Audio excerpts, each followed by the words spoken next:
As we celebrate freedom in America, we're reminded that many people live in freedom, but are spiritually bound.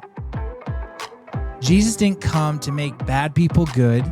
He came to make dead people alive. The freedom he's offering isn't just freedom from sin. It's freedom to live the life you were created for. Welcome to the Everyday Faith Podcast, where we believe you can live out your faith every day by starting with belief, embracing your mission, committing to obedience, and pursuing community. I'm Jess. And I'm Dan. Well, 4th of July is coming this weekend. Yeah, right? So we're talking a lot about freedom here in America. It's our nation's 250th year of freedom and independence. But what if freedom, I guess what people think of freedom as, isn't actually what freedom looks like, right? I mean, what if it's not based on where you live or what's going on around you, that kind of thing. Or even politics, right? Honestly, because, I mean, if we're honest, a lot of people look free on the outside, but they feel trapped and they're not living free. Okay, well, let's be honest. That's us too. So, we're going to be real with you guys. Definitely. You guys look like great. And yes, and also, we're being reformed also. Yeah. And unfortunately, sometimes by fire. Dan, what comes to mind when you hear the word freedom? Man. Other than like explosives and I don't know. Can I say that? Typical America stuff. What comes to mind? Oh, I mean, there's so many things that come to mind. Was it like getting your driver's license and freedom, I can do what I want? Right? Like freedom to make my own calls, freedom to make my own decisions, right? Freedom to dance. Like, I don't like to dance, but it's probably more insecurity. Yeah, but I think it's so cool when people just feel good and just dance. You're like, good for you. Right? That's awesome. I mean, for some people, it's like coming out from a bad relationship, right? Or maybe they're living with bad roommates or something, right? And so now it's like, oh, I'm kind of stepping into a new freedom. And that's cool. But I don't think any of those things address kind of the deeper issue of what keeps us bound and and from actually experiencing true freedom. Wasn't it funny? Even the American dream, right, is like this freedom. You can be financially free. You can make your own decisions. You can do your own things. You can have all this stuff. And yet statistically, it's not looking good for most people. Well, before we talk about what keeps us bound, let's zoom out. We're celebrating 250 years of American freedom. Woo! But where'd that idea even come from, right? Right. Well, I mean, long before there was the Declaration of Independence, there were people who crossed an ocean. I don't know if you remember this. I wasn't there personally, but it happened just for the freedom to worship God, to have this freedom.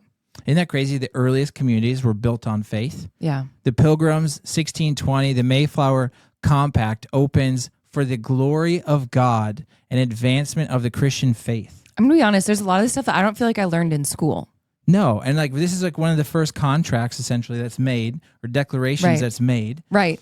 And the signers, they had this covenant essentially in the presence of God. And then in 1630, there was this phrase, a city upon a hill, right? Oh, yeah. Which was used, John Winthrop, but it's straight from Matthew, right? The book of Matthew. Amazing.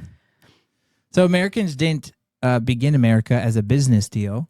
For many who came, it became a covenant. Right. Right? A people binding themselves to one another and to God. Right. But then fast forward. 1776. 1776. So that's when it's kind of rewritten, the founding documents, the Declaration, easy for me to say, Declaration of Independence, 1776. And they're all pointing to God in multiple ways, which is so cool. The laws of nature and nature's God, our rights endowed by the Creator, given by God, not granted by government, an appeal to the supreme judge of the world, a firm resilience on the protection of divine providence. Right? The founders didn't say outright, or the founders said our rights don't come from kings or Congress. They said our rights come from God. And that changes everything because God gives what God gives. No government can take away. Isn't it crazy to look back and like this isn't how we were taught this in school, was it? I mean, it depends on where you grew up and what Yeah. school you went to and what teachers you had, right? It's like, that's the crazy part. Well, and to be fair, right, it's not like all the founders had this super strong faith in God, in Jesus, No. right? Some of them were devout Christians, but others, honestly, Jefferson, Franklin, they leaned more of like this rationalist, kind of deist. Historians actually still debate kind of where each one landed on this spectrum of belief in God and what they meant by God. And so we're not claiming that every founder was a born-again believer, but here's what's remarkable. Whatever their personal faith, they built the whole thing on a biblical foundation. Yeah, this like God-given dignity that everyone was created equal, right? The rights come from the creator, not from a government. And that was a big change back then too. Yeah. That everyone was created equal. And the creator, right? The rights come from the creator, not from the state. Yeah. Not that no king, no Congress can be trusted with unchecked power. Totally, that's sin, right? Sin nature, of course. Yeah. Feels like a really good thing to have. Checks and balances. Okay. But it didn't come out of nowhere, right? This great awakening, the spiritual revival, even before the revolution, ordinary people stood equal before God and could question unjust authority, right? A lot of historians say that revival helped light the fuse for American freedom. Which is amazing. So, step back and look at the whole thing. A founding documents that grounds human freedom in the character of a God, written by a flawed group of men that held up for 250 years and helped free more people than any other in history. That's pretty remarkable. It makes you wonder, only the Lord could take imperfect people and write something that points so clearly back to him. Yeah, right. It's almost like God left his fingerprints, right, all over the foundations of our country, even through people who didn't fully know him. Right. Proverbs 21:1 says, Then the king's heart is a stream of water in the hand of the Lord. He turns it wherever he will. Yeah. Yeah. So basically saying God can use even flawed leaders, right? And even ones who don't acknowledge him. And this is where like we don't know everything and his thoughts are higher than ours because why does he allow some to do terrible things and some to do good things and some to do the middle thing? I mean, I guess that's why he asks us to, hey, respect authority, right? That even if you don't agree with your politicians, it's like there's still a respect, and not that he's saying back down from change, but look, we're still in a free country, which is incredible. Which is amazing. All right. But here's the catch. The founders themselves understood a free nation still needs free people. John Adams said it plainly. Our Constitution was made only for a moral and religious people. It is wholly inadequate to the government or any other. Yeah, so you can have freedom and a country can offer all the freedom in the world, right? And still be bound. We as people can still be bound on the inside. And I think we can all relate to that to some degree, which brings us, I guess, right back to where we started. Right. We tend to think slavery or bondage is external. Right. But when you actually think about like what is it, right? Yeah. Fear is the first one that I think everybody can relate with. Oh, shame, anxiety, addiction, approval of others. Yeah. Right? Comparison, regret, guilt. Like these are some of the real bondage that we fight against. Yeah. It's tempting just to say, oh, it's only fear. Wow. Okay. And only fear is still a big deal. But I guess, have you ever experienced a season where you looked fine on the outside, but kind of felt trapped on the inside?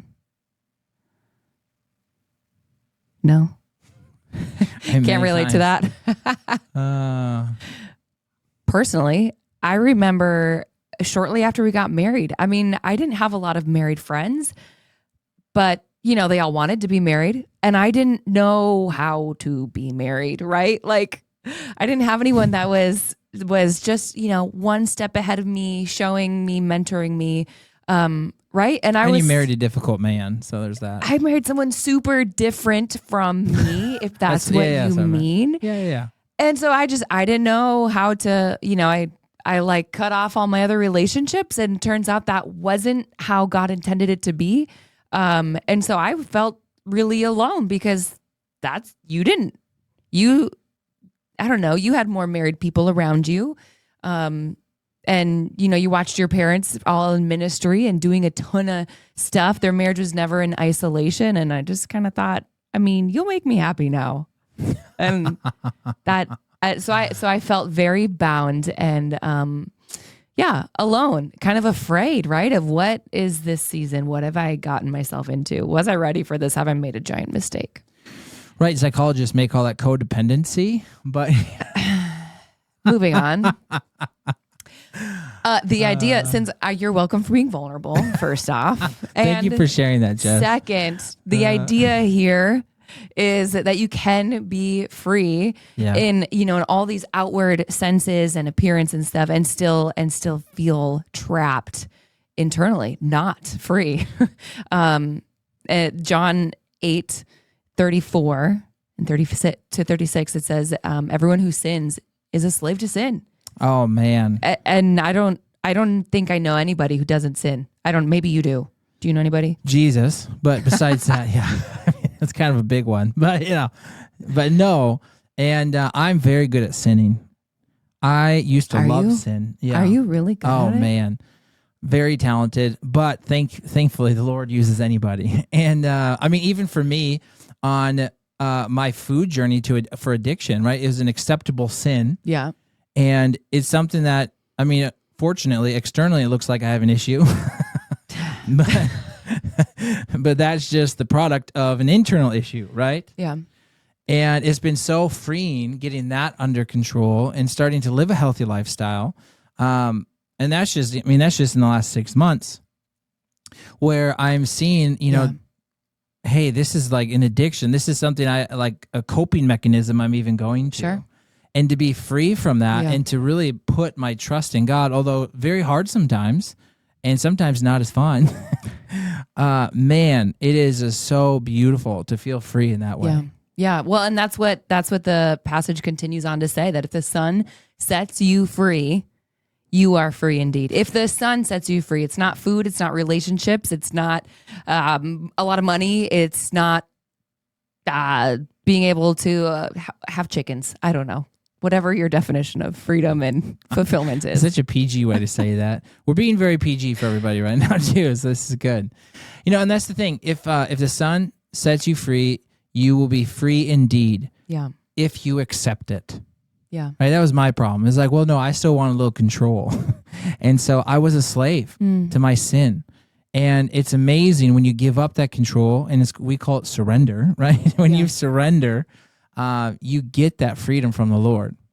So freedom in Jesus is far greater than anything the world has to offer. So what do you think that Jesus meant by you are free indeed? You will be free indeed. Well, why don't you guys tell us? What do you guys think Jesus meant when he said by being free indeed? This is the part where they talk back to us. They can't. But you can comment, you can talk. I don't know. Right? Just something for you guys to think about too. Yeah. Culture says basically freedom is doing whatever you want, right? Having your heart's desires, right? Love is love. Nobody can tell you what to do, right? Like this fierce independence. Yep. Because the Lord didn't design us all differently to be in community together. So Jesus says something a little different than that, is what you're saying? Is freedom really the absence of boundaries? That's the question to be asking. Yeah. Right? Like everything we talk about from like the American standpoint of freedom is like, well, I don't need to have boundaries. I do what I want. I'll follow my heart. I'll do whatever. And the question is freedom really the absence of boundaries? Right. Well, that's interesting, right? Because you think about different animals. You think about a fish. You ready to think about a fish? Oh, I'm going to Wisconsin. We're going to go fishing. Very much so. I'm a great fisherwoman. She's not. A fish is free when it's in the water. The second it's out of the water, it's dying. It's not free anymore, right? It's free when it's functioning as it was meant to function, as it was designed by the Creator, right? Right. And so we are then most free when we're living the way our Creator designed us to live. And that's why the Bible talks about righteousness over 500 times, right? Whereas it's talking about living the righteous life. What I love is you can actually switch that word righteous with aligned. Interesting. Right? So as you're aligned with the way of our Creator, all of a sudden you have this freedom. Because the reality is doing whatever I want is not healthy for me. Right? I mean, it's awesome that God... A fish coming out of the water, it's like, oh, this is restricting me. I don't like this boundaries. And then you pull out of the water, the thing dies. Yeah. Yeah. And that's what happens when we go for the American freedom of like, I do what I want. Yeah. Is all of a sudden we find out like we're dead on the inside. It's great until it's not. Yeah, for sure. So then Galatians 5:1, it says, it is for freedom that Christ has set us free. Freedom isn't self-ruling. It's not self-governance even. Whoa. It's living under the loving leadership of the Lord, right? Isn't that amazing? Not just doing things my way. And that's the other hard reality is you can be like, I'm a Christian. I go to church on Sundays, but that has nothing to do with your salvation. Right. Having a surrendered life. And I'm not saying to do it perfectly. Yeah. Right? But like surrendering your life under the love and the leadership of Jesus is how we can have a relationship with him. Yeah. And that's the scary verse, right? Where it's even saying you've done miracles in my name, you've set captives free in my name, and yet I did not know you. Yeah.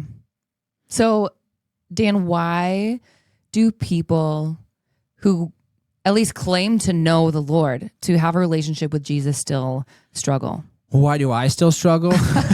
Why do you still struggle? I'm talking about someone else right now. Oh, yeah. I don't know who. We can find as me. Well, and it's fun because freedom is both an event and a process, right? Sure. It is us surrendering our lives to Jesus, and it's amazing. And I don't know why he does this, to be honest with you. So you're saved, right? But like it's a process. You put your faith in Jesus. Yeah. And you are saved then, but it's still a process of learning to live free the way that the Bible talks about. 100%. Yeah. Right. Like I've been a Christian for I don't even know how many years, and yet I just found freedom this year when it comes to my health. And so I could be like, oh, what's wrong with me? What's it? You know what? Yeah. It's a process. Yeah. And you're not going to be perfect forever. Can I say something? You know what's so interesting? Our word for the year was freedom as a family. Excuse me. You know how you kind of either maybe set some goals at the beginning of the year. What do you call it? New Year's resolutions. We have a word and sometimes some goals that tie into it, whatever. But this year we've had so many guests that their themes tied back to freedom and finding freedom, true freedom. Right. So we've had some great themes. Rachel Bailey and with Rihanna Arfston, we talked about believing lies and identity. Oh man. Right? What that means, what that looks like. You got to watch those. Those are so great. Yeah. With Than talking about knowing whose you are, right? Am I on my own? Yep. Thank God I'm not, because I'd be that fish out of water, right? Yep. Noah Eggberg talking about obedience. We've had a lot of really great conversations, and honestly, so many of them tie back to freedom. Well, and that's the cool part of how you can live out your faith every day. Yeah. And so one thing that we've just been shown time and time again this year specifically are what lies keep us stuck. Right. Right? Right. Aaron and Judith Beck, the pioneers behind cognitive behavioral therapy, right, which Jess loves. Tell you all about it. Right, she can tell you all about it. I barely can. Suggests that all our internal struggles can be traced back to three core categories. The three core lies.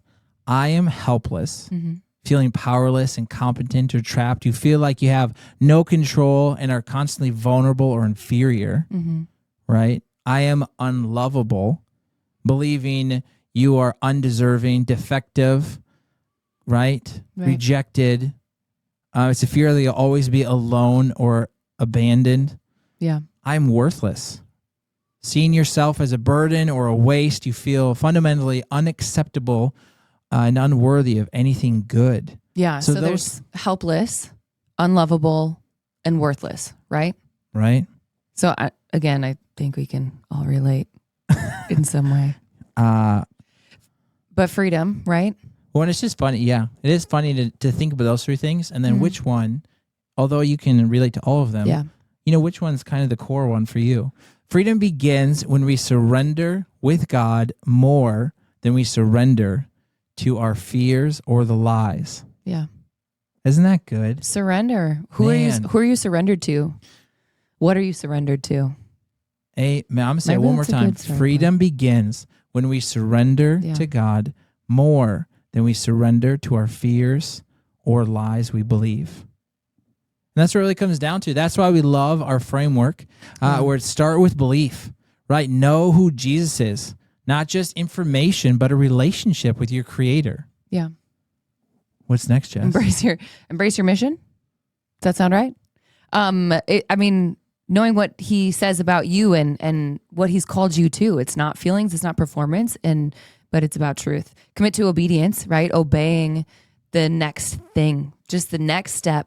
It's not 10 years from now. It's not the whole roadmap, your entire life and what you're going to accomplish, but it's taking that next step and saying yes.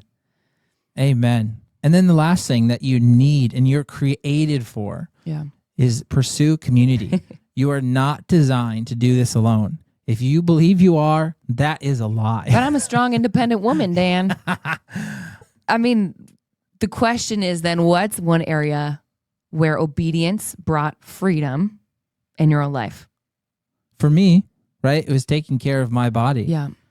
It was, and that's just this year. I'm sure next year there'll be something else. I'm sure a couple months from now, maybe something else. Can I tell you one of mine? Yeah. It was when I quit my job. That was terrifying.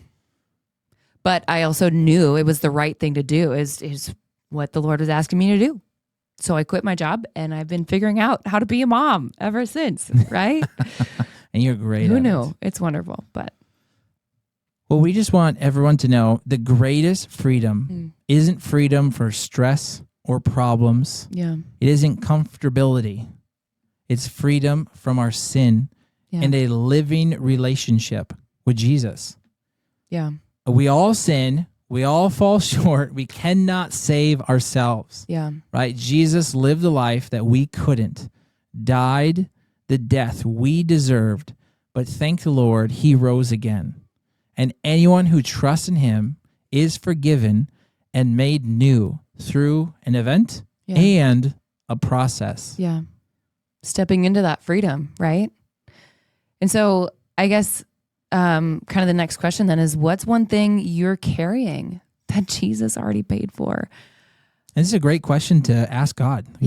Don't ask us. Yeah. Whether it's a sin, right? It's an obvious sin looking at your life, or maybe it's a lie you're believing. And you're carrying around the weight of this lie and trying to live up to it, right? Expectations. Are you living by what He has for you or your expectations for yourself? And if you're ready to stop carrying the sin and start following Jesus, you can do that. You can do that now. You can decide right now to lay those things down and walk and step in to that freedom and walk in it.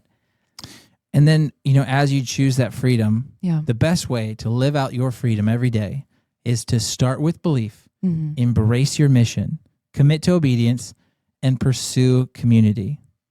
We need to admit our needs, right? Believe Jesus is who He says He is, and then surrender our lives to Him. We live in a great nation here in America, and it is amazing what we've been able to do through absolutely imperfect people, right? But it's so cool that we get to have the freedom to live this life that Jesus has called us to do, and that our government does protect us for now in that Praise way. the Lord. Praise the Lord, huh? So thank you guys. We are so excited to see more freedom in everybody. We're excited to experience more freedom in our own lives. So this week, we'll celebrate freedom as a nation, but don't forget the freedom that Jesus offers to us every single day. So Jess, what is our final challenge? Well, it only feels fitting, right? Ask yourself, what is one thing I need to surrender to Jesus so I can walk more freely this week? And then pray about it. Remind yourself, I am free in Christ. If you've accepted Jesus in your heart, you are free in Christ. It's a matter of stepping into it. So thank you for listening. Happy 4th of July, this Independence Day. We hope you celebrate America's freedom, but also the incredible freedom we all have in our only Lord and Savior, Jesus Christ. Thank you for listening to this conversation from the Everyday Faith Podcast. Our goal is to inspire everyday faith conversations. Please join us by rating and reviewing wherever you're listening, and most importantly, by sharing with a friend. For more resources like this, visit our website, askaboutmyfaith.com. God bless you as you live out your faith in your everyday rhythms of life.